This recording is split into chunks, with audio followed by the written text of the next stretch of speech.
피해를 입었을 가능성이 높죠. 태어나서 그냥 그대로 성장해서 그런 악한 존재가 되는 경우는 많지 않거든요. 아주 예외적으로 영국에서 9살짜리 여자 어린이가 연쇄살인을 저지른 적이 있었어요. 그리고 우리나라는 이제 14살 소년이 도끼로 자기 동생을 살해한 적도 있었고, 아주 어린 살인자들이 있어요. 미국 같은 경우 8살, 10살짜리가 있었고요. 근데 그 경우가 전형적인 우리의 모습이라고 보기는 어렵잖아요. 대단히 예외적이고, 그 경우에도 사실 수사 기록을 들여다보면 그 아이들이 그 이전에 아주 열악한 환경 하에서 가정폭력과 아동학대에 시달렸다는 사실들이 발견이 돼요. 그렇게 본다면 결국 그 이유영 씨 말씀처럼 악을 만들어내는 것은 우리들이 아닌가, 우리들이 가지고 있는 우리 사회의 잘못된 시스템과 이기심과 서로에게 폭력과 분노, 혐오 이런 것들을 자꾸 쏟아내서 영혼을 자꾸 흐리게 만들고, 결국 내가 살아남기 위해서라도 내가 맞기 전에 선빵을 날려야 돼, 이런 그런 학습을 자꾸 하게 만드는, 그게 결국 우리 사회의 모순 아닌가, 뭐 그런 생각을 자꾸 하게 됩니다. 영화 안쪽으로 조금 들어오자면 실제 이 영화 속에서 관객분들이 처음 보시다 보면 이 한선희 선생님과 이 과거의 유민아라는 학생 자체를 동시에 지금 현재의 사람처럼 착각하는 순간들 같은 게 초반에 있다가 결국 그들이 같은 사람이었다는 걸 이제 알게 되는데요. 사실 이런 구성적인 것들을 구성적으로 이렇게 두 사람을 마치 다른 사람처럼, 그러나 같이 어떤 평행의 우주 속에 지금 존재하는 사람처럼 그려내셨던 어떤 이유가 있으셨을 것 같아요, 감독님. 일단 첫 번째로는 어떤 그 스릴러로서 영화적 장치가 네. 첫 번째고요. 두 번째는 단순하게 그냥 개별적 사건으로 분리되기보다는 그 다른 하나 사건 어쨌든 동일 인물인 거잖아요. 그렇죠. 그 동시에 과거가 되는 거고.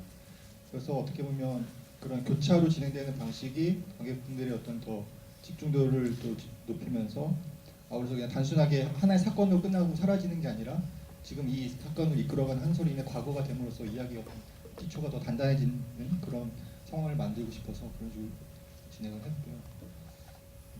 오히려 그렇게 했던 게 좀 더 한솔인이라는 캐릭터를 또 좀 더 그 집중할 수 있는 그런 구성이 된 것 같아가지고 저는 작업하면서 그 부분에 좀 신경 많이 썼습니다. 실제로 그렇게 배치를 하게 되면서 한설인이라는 아주 그냥 살면서 굉장히 운이 좋지 않았던 사람 한 명의 얘기가 아니라 어쩜 모든 사람들에게, 모든 여성들에게 또 일어날 수 있는 일처럼 느껴지게 만들어도, 보편적으로 만들었던 부분들이 분명히 있었던 것 같아요. 표현님 같은 경우는 그러니까 이 영화를 그렇게 보다 보면 이 여성의 고통이라는 것이 계속 순환되는 느낌 같은 것들이 들어요. 그러니까 그것이 몇 년 전 일들이든 아니면 현재적인 일이든.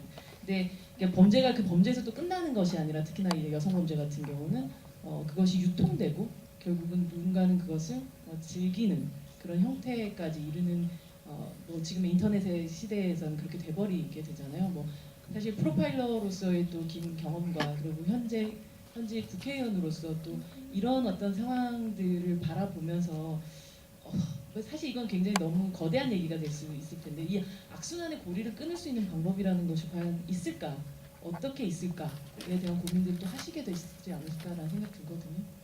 가장 큰 고민이고 현실적 어려움이죠. 사실 저희가 네. 접하고 있는 사실 뭐 제가 언급하는 순간 다시 그 피해자와 사건이 떠올려지기 때문에 사실 언급을 할 수 없고 하기가 좀 주저되는데요. 네. 어떤 특정한 사건 이전에, 특히 우리 사회 인터넷이 이렇게 활발하게 보급되기 이전의 범죄들은 그런 반복성은 없죠. 네. 피해 한 번으로 끝나긴 합니다. 이 사회에는, 타인에게는. 근데 피해자에게는 오롯이 남아 있거든요. 네. 그러니까 저 같은 경우에는 지금도 물론 그렇긴 하지만 경찰대 교수 시절에 이 대표 전화번호가 있다 보니까 20년 전, 25년 전 성폭행 피해를 입으셨던 분들이 자신이 입으셨던 피해와 유사한 사건이 보도가 되면 전화를 해보세요, 저한테.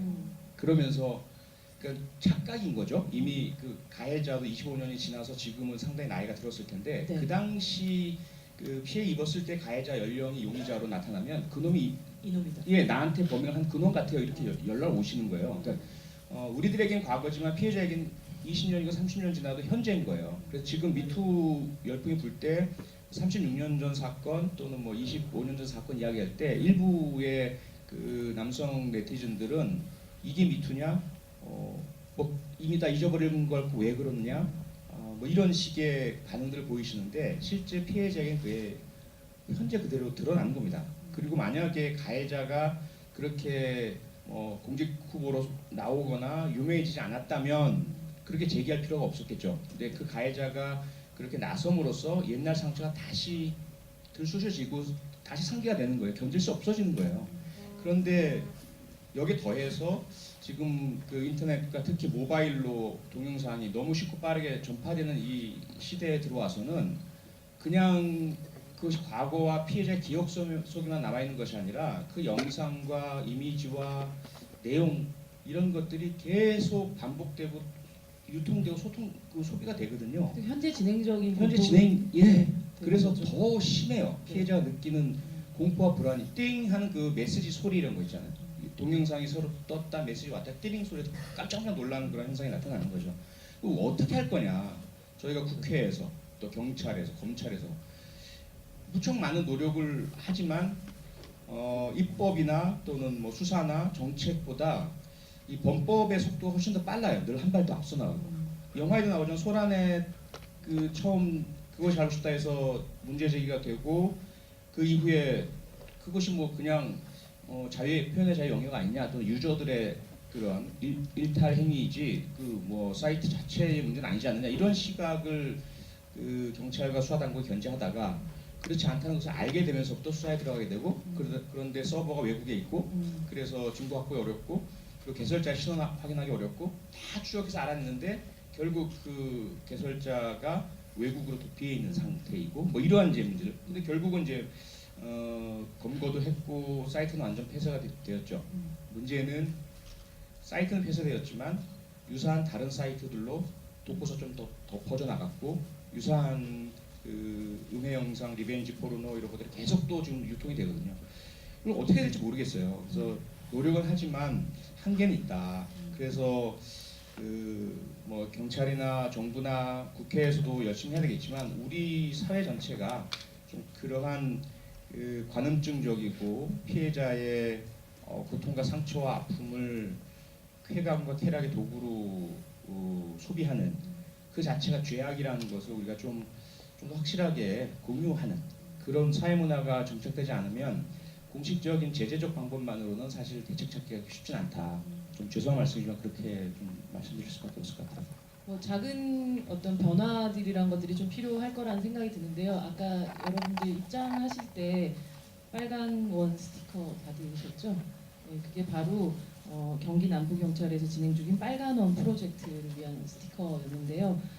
카메라 등을 이용해서 이제 촬영 범죄를 함께 그렇게 근절하자라는 이런 캠페인인데 입장할 때 그 받으신 그 스티커를 붙이신 후에 본인의 SNS에 해시태그와 함께 인증을 하고 QR 코드를 스캔해서 이벤트에 응모를 하시면 추첨을 통해서 롯데시네마 영화 관람권을 선물로 드린다고 해요. 그래서 또 함께 또 이제 개봉하고 났을 때 또 나를 기억해 다시 한번 더 보시면 더 좋지 않을까라는 생각이 들기도 합니다. 여기 이제 그런 해시태그를 나를 기억해라든지 혹은 아니면 나를 기억해 빨간원 프로젝트 해시태그 뭐 경기 남부경찰 현재 진행형 빨간원 프로젝트 이런 식의 해시태그를 같이 함께 하시면 많은 분들이 또 조금은 큰 변화는 아닐지라도 조금씩 변화를 좀 만들어갈 수 있지 않을까라는 생각이 듭니다. 아마 배우분들에게 질문하고 싶으신 분들 되게 많으실 것 같아서 저희는 일단 지금 표현님하고 감독님하고 얘기를 조금 더 많이 나눠봤는데요. 질문 받는 시간을 갖도록 하겠습니다. 네. 마이크를 하나 드려야 되는군요. 그렇다면 네, 제가 네, 손 들어주세요. 네. 배우님 한 분 질문하실 분. 네, 마스크 하시면 잠시만요. 마이크 갈게요. 저기 여기요. 네.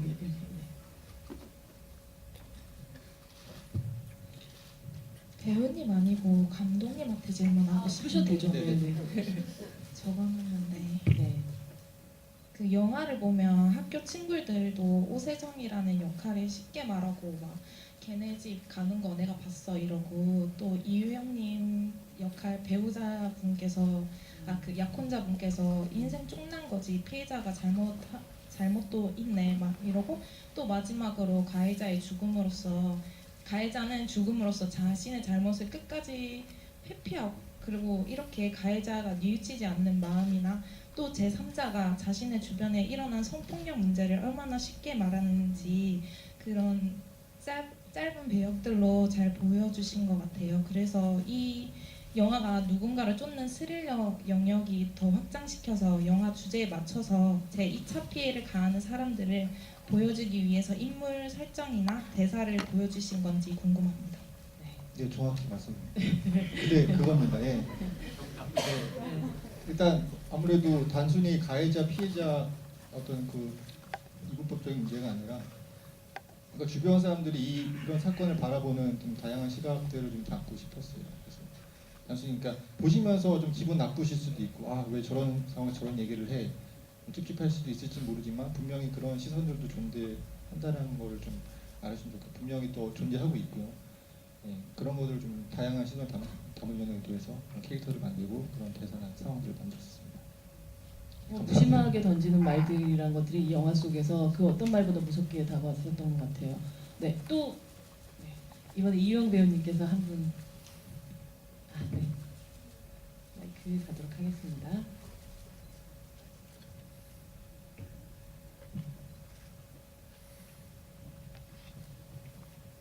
저 일단 영화 잘 봤고요. 좀 미래적인 얘기를 하면은 배역을 맡으셨던 배우분들은 그 설인이랑 국철이 이 다음에 지금 영화 엔딩은 끝났지만 그 다음의 삶을 어떻게 지내고 있을지 상상을 해보신 적이 있으신지 궁금합니다. 뭐 상상을 해봤습니다. 상상을 해봤습니다. 진짜 그 맨 마지막에 뭐 다시는 보지 말자 뭐 그리고 뭐 이렇게 되게 뭐 그런 것도 있고 그러면 얘는 뭐 했을까 그렇게 생각이 들었는데 그냥 제 기준에는 PC방을 더 깔끔하게 지금 굉장히 지저분한 PC방이니까 이제 열심히 살려고 모던하게 꾸며놓고 열심히 PC방을 하면서 살지 않을까 진짜 그런 상상은 했었어요. 네. 죄송합니다. 네, PC방에서 금연이 불법입니다. 저는 지금 상상을 해보고 있는데요. 설이는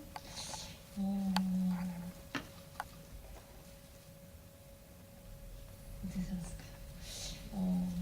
살아왔던 대로 이제 뭐 다시 이런 나쁜 일이 반복되기 전에는 평범한 교사로 결혼을 앞두고 잘 살고 있었잖아요. 그래서 또 살아온 것처럼 살지 않을까. 그렇지만 전보다는 좀 떳떳한 후련한 마음으로 살지 않을까 하는 생각이 드네요. 네. 연락 안 했을 것 같아요.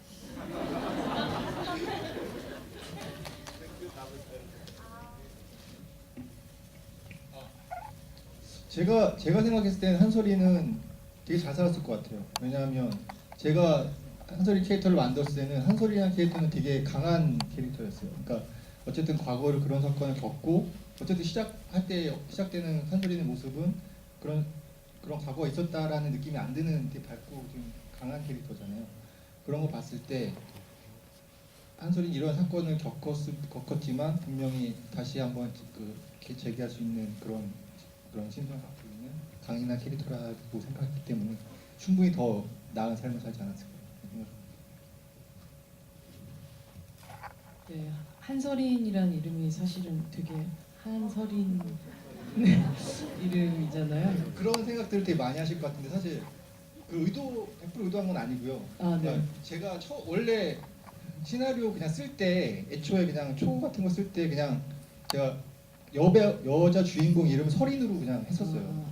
그냥 그 설인을 설정하고서 작업을 했는데 나중에 이제 더 좋은 이름이 떠오르면 이름을 바꾸는 식으로 작업을 했었거든요. 근데 이번에 한설인 같은 경우에는 설인이란 이름을 쓰다가 한씨란 이름 성을 붙이니까 뭔가 더 좀 더 날카롭고 강한 그런 느낌이 들어서 그냥 이렇게 가야겠다 그래서 한 거고요. 예, 처음부터 그런 의도로 했던 건 아니에요. 하지만 이 영화 끝나고 이 설인에게 서려 있던 어떤 이런 한 이런 것들이 뭐 깔끔히 말끔히는 아니겠지만 조금은 더욱더 밝은 방식으로 또 좀 수사되지 않았을까라고 저는 바래 봅니다. 네. 또 다음 질문을 감독님이 한 분 질문하실 분을 선택해 주시면. 네. 저기 가운데 남자분이 가장 빨리 되셨던 것 같아요. 네. 네, 저기 가쪽으로도 사랑을 한번 드리도록 하겠습니다. 좀 있으면. 네, 알겠습니다.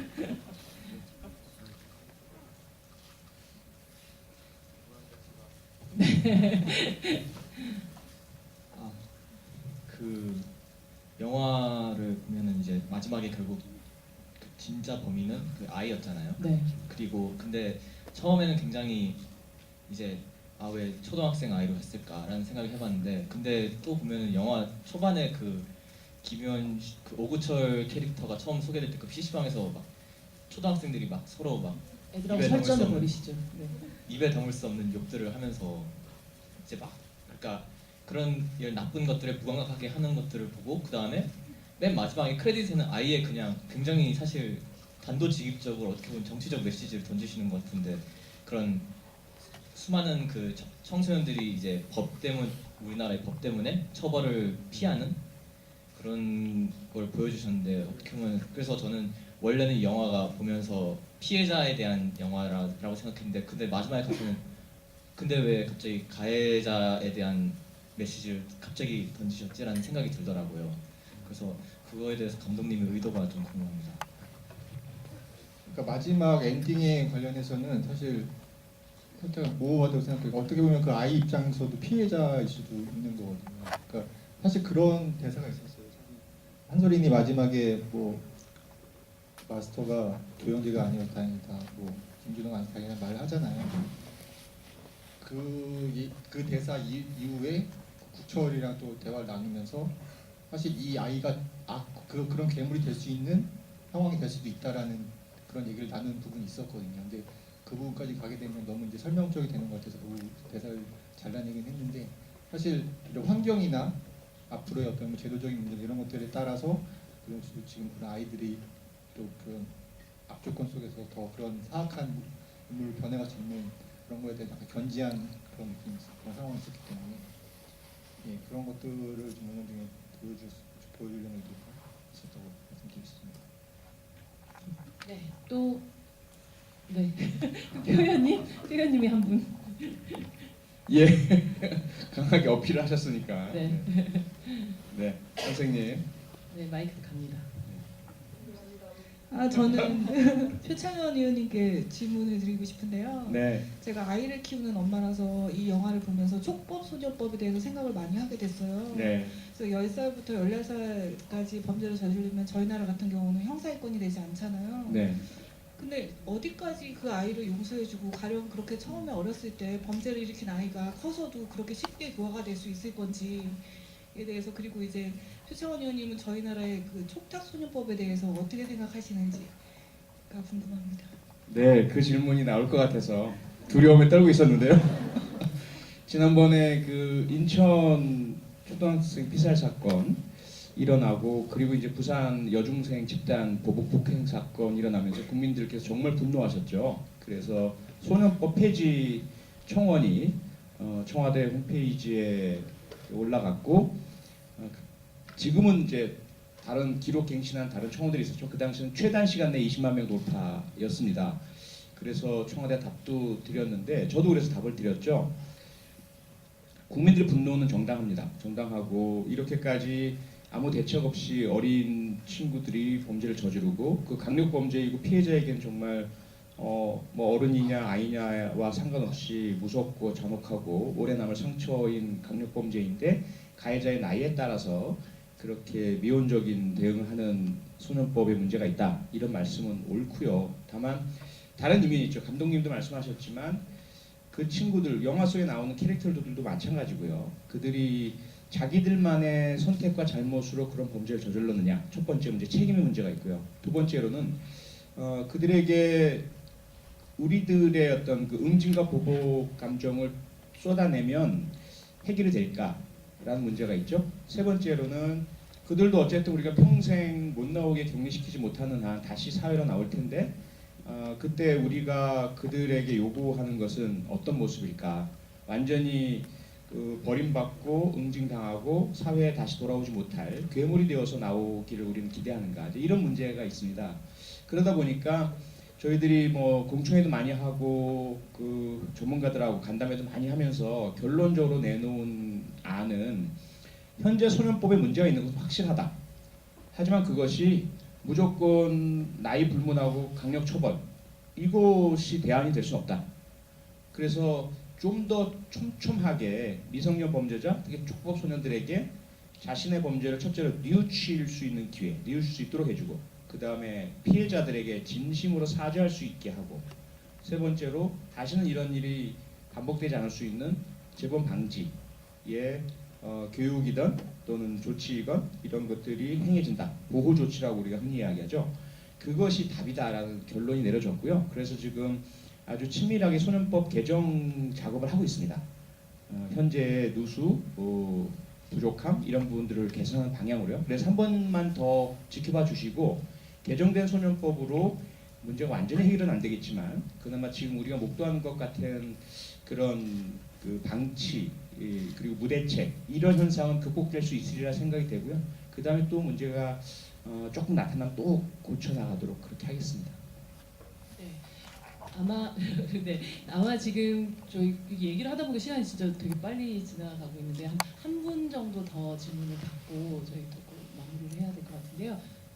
또 질문. 김원 배우님께서 제가 십자가를 네.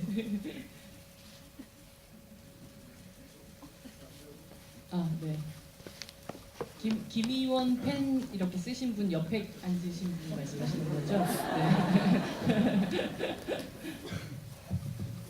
예, 작업도 일단은 한 번 더 저는 감독님이나 배우분들한테 한 번 더 어필하고 싶은 게 최근에 이 배국사에서 진행하는 이벤트에 걸려서 이벤트가 계승됐는데 아직 알아서 오면은 또 한 번 더 보려고 진행해서 보려고 했고 네. 저는 지금 사촌 동생이 이제 고등학교 2학년이에요. 그리고 사촌 동생 조카들도 지금 이제 중학교 이제 올라가다 보니까는 제 주위에 이제 우리 미성년자 여학생들이 좀 있다 보니까는 예전에는 별로 못 느끼다가 요즘은 이제 아무래도 근처에 좀 있다 보니까 저는 좀 많이 관심 갖고 이런 비슷한 뭐 실화든 아니든 이런 영화 그다음에 뭐 이거 관련된 뭐 심리 관련된 뭐 이런 그 책이나 이런 강연이나 정말 많이 봤는데 네.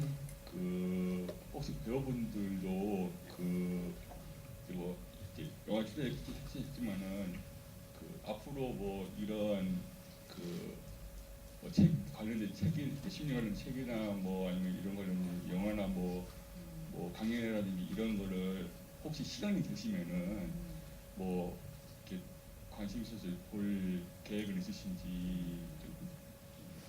영화에 감사합니다. 영화 출연하시고 또 이야기 속으로 들어오신 이후에 조금 더 자신의 삶에서 더욱더 이런 이슈들에 대한 관심들이 생기시게 됐는지 아마 질문이신 것 같은데요. 그거는 뭐 이 영화 이전에 관심이 있었고요. 그리고 또 이 영화를 통해서 또 내가 더 어떻게 뭘 이렇게 해야 되겠다. 사실은 그런 생각을 해본 적은 없고요.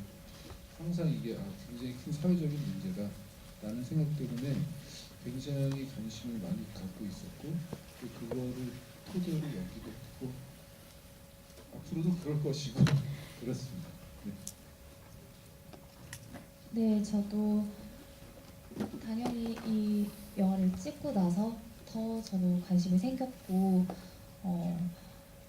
더 마음으로 좀 안타깝다는 걸 느끼게 돼서 어떻게 하면 세상이 변할 수 있을까 이런 고민도 하기도 하지만 제가 뭐 어쩔 수 있는 게 없으니까 저도 그냥 마음으로 또 영화 촬영하면서 감독님이 또 책 한 권 감독님이 책을 추천해 주셨었나? 그 피해자들이 이렇게 피해자들의 얘기를 모아놓은 그런 책들을 읽기도 했었어요. 그런 걸 보면서 좀 마음적으로 많이 느끼고 있고 변화됐으면 좋겠다고 생각하고 있습니다. 저 더 좀 양심적으로 살려고 노력도 하려고 하고 있습니다. 이 영화를 이제 다 보신 분들이니까 이제는 말할 수 있는 영화에서 이 대사를 기억해, 만약에 이 장면을 기억해, 이 인물을 기억해 하나 정도를 뽑으신다면 그 배우분들과 감독님 그리고 표현님 또 관객의 입장으로서 가장 기억해 주셨으면 혹은 아니면 기억할 만한 것이 있다면 무엇일까요? 이것을 기억해. 표현님부터 갈까요? 지금 김혜원 배우님께서 고민하고 계신 것 같습니다. 예, 앞서 감독님도 말씀하셨지만 끝부분에 그 서린이 한 이야기, 차라리 마스터가 그렇게 강한 사람이 아닌 것이 위안이 돼라는 그 부분이 많이 머리에 남네요. 그래서 그 부분 한번 주목해 보실 대사하고 부분 아닌가 생각됩니다. 네, 감독님.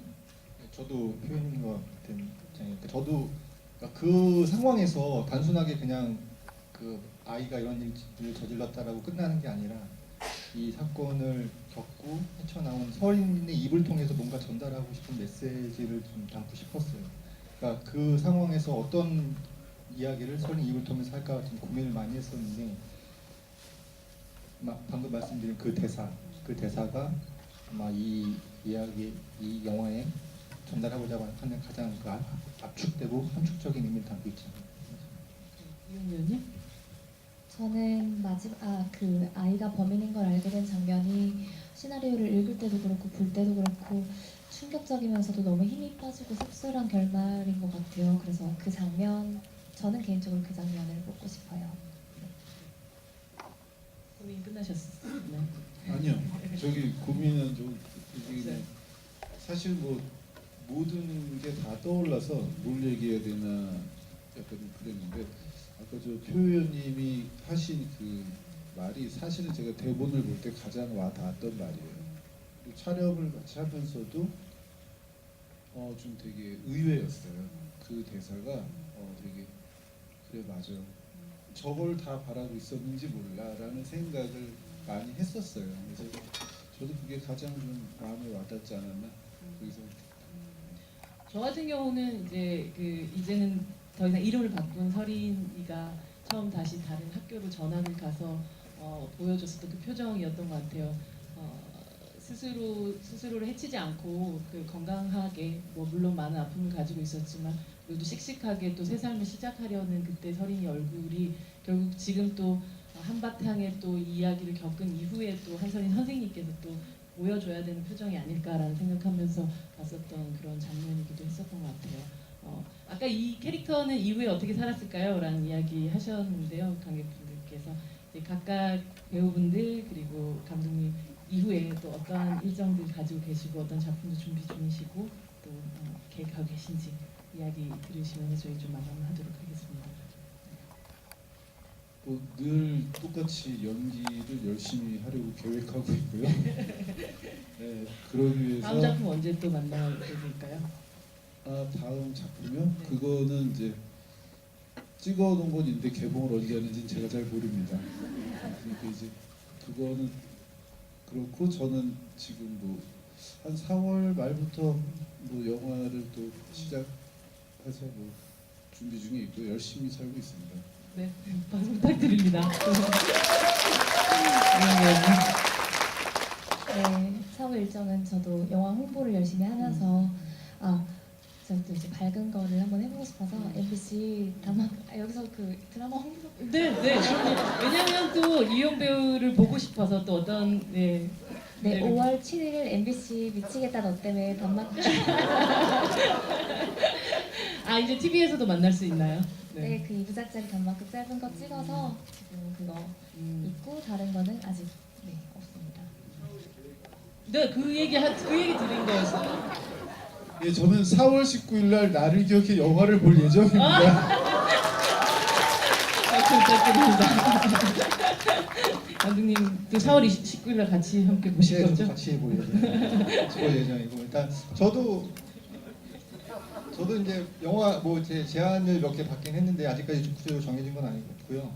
한 가지 확실한 건 이런 좀 민감한 선거 관련된 문제, 폭력적인 작품은 아닐 거라는 그런 말씀을 좀 드리고 싶고, 좀 밝고 저도 좀 긍정적인 영화 만들고 싶습니다. 네. 감사합니다. 박수 부탁드립니다. 네, 이용 배우도 서울시대를 함께 보실 거라고 얘기하십니다. 물론이죠. 네. 표현님도 네, 이후에 또 어떠한 가장 가까운 일정들이 있으신지. 아 예, 제가 말 잘못하면 이게 그 선거법 위반이 되기 때문에